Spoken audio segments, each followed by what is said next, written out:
मैं एक पुलिस वाला हूँ। मेरे घर एक लड़की चोरी करने आई। वो इतनी खूबसूरत थी कि मुझसे रहा ना गया। मैं उससे प्यार करने लगा। लड़की भी बदहोश हो गई। मैंने पूछा, क्या चोरी करने आई थी? उसने कहा, चोरी करने नहीं आई थी, तुम्हें कुछ देने आई थी।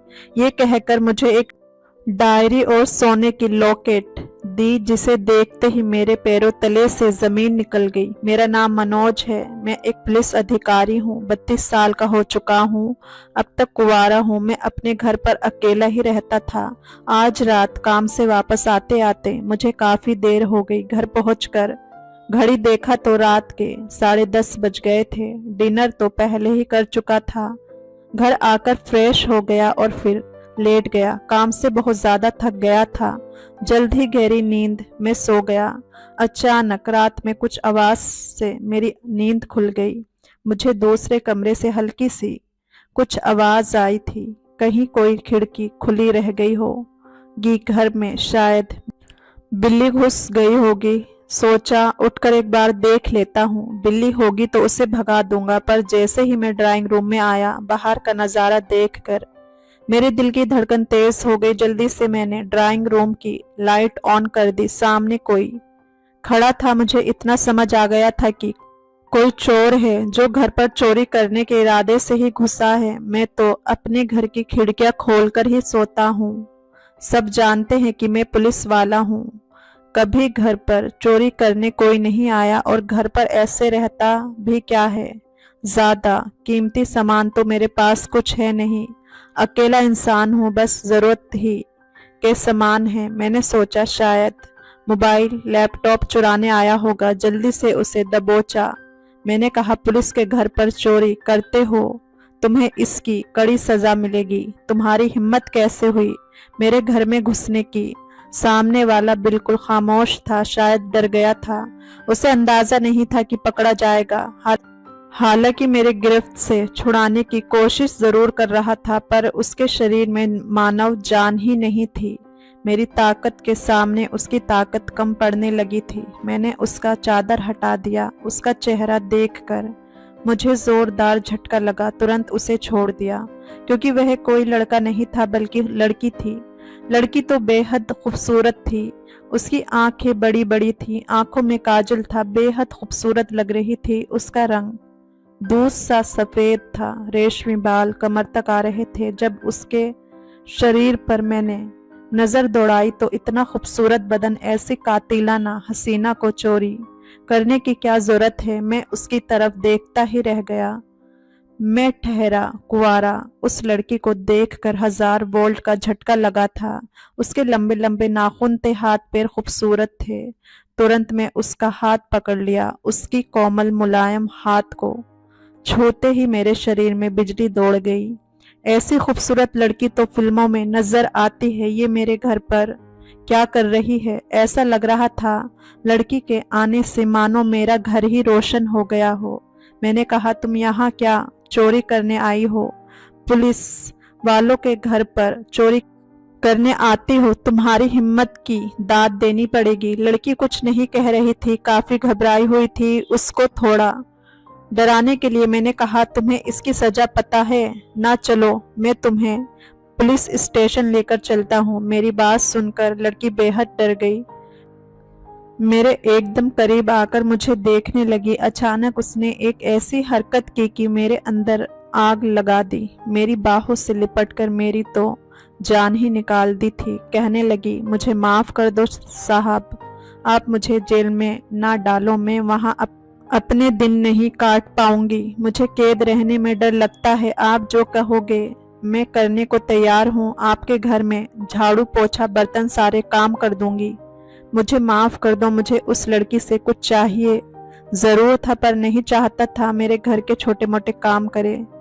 मेरे अंदर लड़की को पाने की हवस जाग उठी थी। उसे पाने के लिए छटपटाने लगा। लड़की को देखकर उसकी उम्र का भी पता लगाना भी मुश्किल था। मैंने पूछा, तुम कितनी साल की हो जो इस उम्र में चोरी करती हो? उसने कहा, साहब मैं 28 साल की हूँ।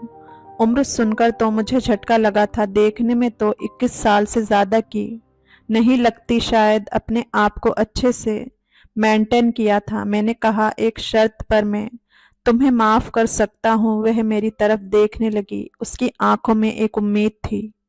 मैंने कहा, आज की रात मैं तुमसे मोहब्बत करना चाहता हूँ। मेरी बात सुनकर लड़की काफी डर गई, काफी घबराहट से कहने लगी, साहब आपका कोई भी काम कर दूंगी, किसी तरह की सेवा कर दूंगी, पर आप मेरी इज्जत पर हाथ ना डालें। ये कहते हुए उसकी आंखों में आंसू आ गए थे। मैंने कहा, तुम्हें मोहब्बत करूंगा तो मेरा पुलिस का गठीला शरीर देखकर मत घबराओ। तुम जैसी नाजुक कली को मैं कुछ नहीं करूंगा। इसमें दर्द नहीं होता है, बल्कि बहुत मजा आता है। लड़की अभी डरी हुई थी। मैंने सोचा, एक चोर ही तो है, क्या फर्क पड़ता है कि अगर मेरे साथ एक रात गुजार ले। अगर मर्दों की सेवा करती तो चोरी करने की जरूरत ही ना पड़ती।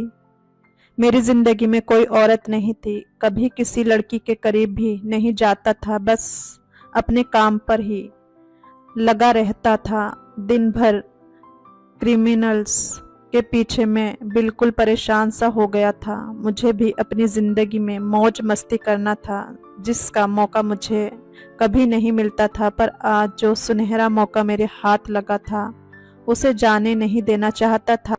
वजह यही थी कि लड़की बेहद खूबसूरत। उसके घबराए हुए चेहरे को देखकर मैंने कहा, ठीक है, कोई बात नहीं, चलो पुलिस स्टेशन, तुम्हारे ऊपर चोरी का इल्जाम डालूंगा, रंगे हाथों पकड़ी गई हो, जो भी सजा मिले उसे भुगत लेना। कहकर मैंने उसका हाथ पकड़ लिया, घसीटते हुए उसे घर से बाहर ले जाने लगा। अपनी जीप की चाबी ली। अब लड़की भी डर गई, कहने लगी, साहब ऐसा ना करो, मैं आपके साथ रात गुजारने को तैयार हूँ, मुझे जेल में मत डालो। एक रात के बदले आप मुझे अगर छोड़ देने का वादा करोगे तो आप जो कहोगे करने को तैयार हूँ। मैं बड़े प्यार से उसके गाल पर हाथ रखकर कहने लगा, अभी रात के 1 बज रहे हैं, सुबह के 8 बजते ही मैं तुम्हें छोड़ दूंगा। बस 7 घंटे तुम्हें मेरे साथ गुजारने हैं। लड़की मान गई तो मैं उसे लेकर अपने कमरे में आ गया। हालांकि नई दुल्हन की तरह वो थोड़ी घबरा रही थी, फिर मान गई और मेरा साथ देने लगी। मैंने बड़े प्यार से उससे पूछा, तुम यहाँ क्या चोरी करने आई थी? मेरी आंखों में देखती हुई उस लड़की ने कहा, मैं कुछ भी चोरी करने नहीं आई थी। ये सुनकर तो मुझे जोरदार झटका लगा। मैंने कहा, फिर तुम मेरे घर पर क्यों आई थी, क्या कर रही थी? उसने कहा, मैं कोई चोर नहीं हूँ, आपने मुझे गलत समझ लिया। उसकी बातों पर मुझे तो मानो यकीन नहीं हो रहा था। उसकी ओर देखने लगा, कहने लगी, मैं आपका सामान आपको वापस करने आई थी, जो सालों से मेरी हिफाजत में था। मैंने कहा, कौन सा सामान? उसने अपना बैग निकालकर उसमें से कोई सामान निकालकर मुझे दे दिया। गिफ्ट पैक किया हुआ था। मैं क्रिसमस की परसेंट की तरह उसे खोलने लगा। ऐसा लग रहा था संता क्लॉज ने ही मेरे लिए गिफ्ट भेजा हो। मेरे दिल की धड़कन बेहद तेज हो गई थी। लड़की है कौन? बिना नाम जाने ही मैं उसके इतने करीब आ गया। जाने क्यों उसे देखते ही खुद को रोक नहीं पाया था। जब वह गिफ्ट खोला तो उसमें एक डायरी थी और एक सोने की चेन थी, जिसमें एक लॉकेट था। उस लॉकेट को खोलकर जैसे ही मैंने देखा, मेरी आंखों में आंसू आ गए। मैं उस डायरी को खोलकर उसके पन्ने पलटकर पढ़ने लगा। अपने माँ बाप का एक लौता लाडला था।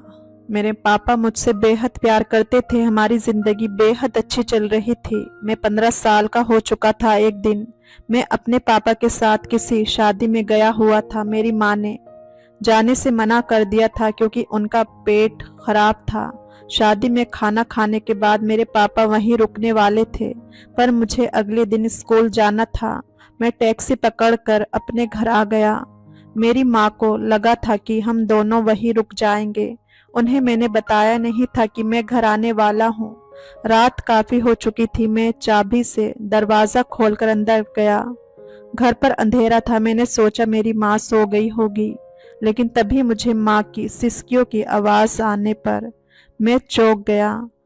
मामले का पता लगाने के लिए जैसे मैं अपनी माँ के बेडरूम में पहुंचा तो वहां का नज़ारा देखकर मैं थर-थर काँपने लगा था। दौड़ता हुआ किसी तरीके से अपने कमरे में आकर दरवाज़ा बंद कर लिया। मैंने कभी सपने में भी नहीं सोचा था कि मेरी माँ ये सब कुछ कर सकती है। हमारे पड़ोस में पंकज अंकल अपनी बेटी के साथ रहते थे। उनकी बेटी मोना उस वक्त 14 साल की थी। मोना की माँ का देहांत हो गया था। उनका हमारे घर पर आना जाना लगा रहता था। मैंने अपनी माँ को पंकज अंकल के साथ देख लिया और जिस हालत में देखा था, मेरी आंखों में आंसू आ गए थे। माँ मेरे पापा को धोखा दे रही थी, पर आखिर क्यों? और मैं ये सब देखकर चुप कैसे रह सकता था? अपने पापा के साथ धोखा कैसे कर सकता था? वह मुझे दिलो जान से चाहते थे। बहुत ही गुस्से से मैं उनके कमरे के अंदर चला गया। मेरी माँ और पंकज अंकल मुझे देखकर घबरा गए। मेरी माँ माफ़ी मांगने लगी थी। कहने लगी, अपने पापा से ना कहना, हमारा रिश्ता टूट जाएगा। मैं बहुत ज़्यादा गुस्से में आ गया था। अपनी माँ से नफरत करने लगा था। घुट घुट कर जीने लगा था। मेरी हालत ख़राब होती चली गई। अपने पापा से सच ना कह सका, पर मेरे पापा मेरी हालत देखकर समझ चुके थे कि मैं किसी वजह से परेशान हूँ। मुझ पर सवालों की बौछार करते करते अब मुझसे रहा ना गया। उनसे लिपटकर रोने लगा। उनको सारी सच्चाई बयान कर दी। जो दर्द से मैं गुजर रहा था, अपने पापा को वो दर्द नहीं देना चाहता था। हालांकि मेरे पापा का रिएक्शन देखकर मुझे एहसास हो चुका था कि उन्हें भी इस बात का शक पहले से था। उन्होंने कहा, मुझे लगा ही था। उन्होंने मेरी माँ से बात की थी और उन्हें तलाक देने का फैसला कर लिया था। मेरी माँ मुझसे अलग नहीं होना चाहती थी, पर वह जिस राह पर चल पड़ी थी उससे मुझे बेहद दर्द पहुंचा था। लोगों के सामने मेरी इज्जत भी खराब होती, ऐसी उम्र में मेरे अंदर गुस्सा भरने लगा था। माँ पंकज अंकल के पास जाकर रहने लगी थी। लोगों की बातें सुनता और बिगड़ता चला गया। एक दिन पंकज अंकल की बेटी हमारे घर पर आई। मैं गुस्से में था। मैं पंकज अंकल और उनकी बेटी से दिलो जान से नफरत करता था, जिसने मेरी माँ को मुझसे छीन लिया था और मेरे पापा को घुट घुट कर जीने के लिए मजबूर कर दिया था। घर पर उस वक्त कोई नहीं था। मैं बड़ों की मैगजीन पढ़ा करता था। मन में गंदगी भर ली थी। नई नई जवानी थी। मैं उस लड़की को बाहों में भरकर उसके साथ जोर जबरदस्ती करने लगा। वह 14 साल की मासूम बच्ची रो रही थी, बिलक रही थी, पर मैंने अपना सारा गुस्सा उस लड़की पर निकाल दिया।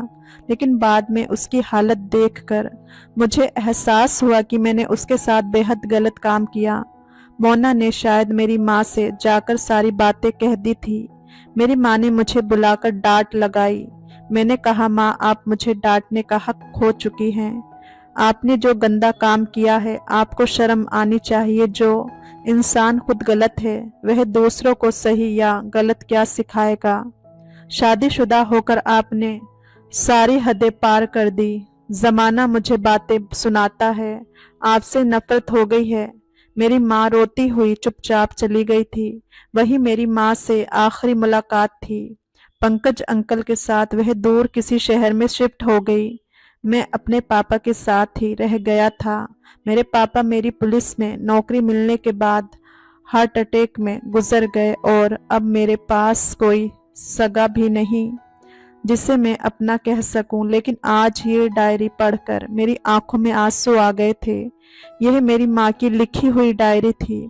उन्होंने उसमें साफ साफ लिखा था कि वह पंकज अंकल से मोहब्बत करती थी, उससे ही शादी करना चाहती थी, पर उनके माँ बाप ने ज़बरदस्ती उनकी शादी मेरे पापा के साथ करवा दी थी।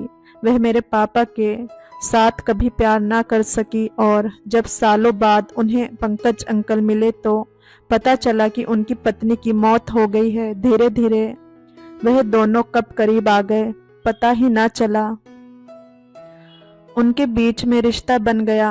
पापा से तलाक लेने के बाद पंकज अंकल के साथ उन्होंने अपनी सारी जिंदगी अच्छे से बिताई, पर उन्हें अफसोस इस बात का रहा कि वह शुरू से ही पंकज अंकल के साथ ही जिंदगी बिताना चाहती थी।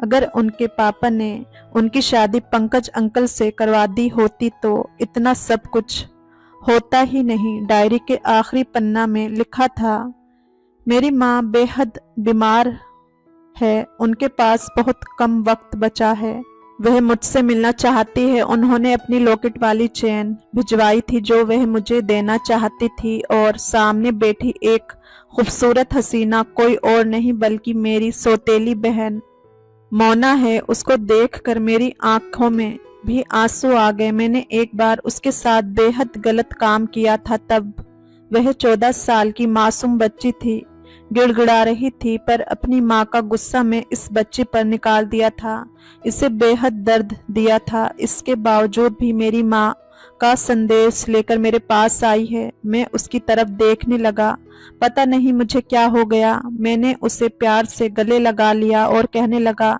चलो मैं माँ से मिलना चाहता हूँ। रात को ही हम वहां से निकल चुके थे। मेरी माँ जहाँ रहती थी वह जगह यहाँ से 3 घंटे की दूरी पर थी। सुबह 7:30 बजे तक हम उस जगह पर पहुंच गए। जब मैं अपनी माँ से मिला तो वह बिस्तर पर लेटी हुई थी, बेहद बीमार थी, चेहरा बिल्कुल सूख चुका था, वह अपनी आखिरी सांसें ले रही थी। चेहरे में वह खूबसूरती नहीं थी जैसा मैंने उन्हें आखिरी बार देखा था। कांपते हुए हाथों से उसने मेरा हाथ पकड़ लिया, कहा, बेटा मैं तुमसे बेहद प्यार करती हूँ, तुम ही मेरी एक लौती औलाद हो। भले ही तुम्हारे पापा से मैं कभी प्यार ना कर पाई, पर तुमसे मैं जान से भी ज्यादा मोहब्बत करती हूँ। बस तुमसे इतना दूर इसलिए हो गई थी क्योंकि तुमने मोना के साथ गलत हरकत की थी। उस हादसे से बेचारी को उभरने में बहुत वक्त लग गया था। मेरे करीब रहकर तुम्हें भी सिवाय दर्द के कुछ नहीं मिल रहा था, इसलिए दिल पर पत्थर रख कर तुमसे जुदा हुई थी ताकि तुम्हें अच्छी जिंदगी मिले। और आज बेचारी मोना का मेरे अलावा और कोई नहीं है, ये मेरी सेवा कर रही है। 6 महीना पहले पंकज की एक्सीडेंट में मौत हो गई है। बेटा मैं चाहती हूँ जो गलती तुमने उसके साथ की थी उसे सुधार लो, इसे अपना लो। मैं माँ की तरफ देखने लगा। माँ ये तो मेरी सौतेली बहन है, मेरी माँ ने कहा, पर तुमने भी तो उसके साथ ज्यादती की थी। मैं मोना को देखने लगा। इतनी खूबसूरत लड़की को अपनी पत्नी के रूप में पाना मेरा सौभाग्य होगा। मैं अपनी माँ की आखिरी इच्छा रख ली, मोना से शादी कर ली, अपनी माँ को भी अपने पास ले आया था। 1 महीने के अंदर ही वह गुजर गई। 1 महीने के दौरान मैंने अपनी माँ का खूब साथ दिया था। उनके लिए मेरे दिल में जो नफरत थी वह खत्म हो चुकी थी। उन्होंने अपनी जिंदगी बस अपने तरीके से जीनी चाही थी, जिससे मेरे और पापा की जिंदगी खराब जरूर हुई थी, पर शायद वह बिन मोहब्बत की जिंदगी जीने को तैयार नहीं थी। इससे कोई सुखी ना होता, बस अपनी मोहब्बत पाने के लिए ही उनकी लड़ाई थी। पर इस दौरान मुझे मोना जैसी खूबसूरत हम सफर का साथ मिल गया। बचपन में लगा दाग शादी के पवित्र बंधन से साफ हो गया। दोस्तों कहानी कैसी लगी कमेंट करके जरूर बताएं। वीडियो को लाइक करें, चैनल को सब्सक्राइब जरूर करें। फिर मिलेंगे एक और इंटरेस्टिंग कहानी के साथ। तब तक के लिए अपना ध्यान रखिए। धन्यवाद।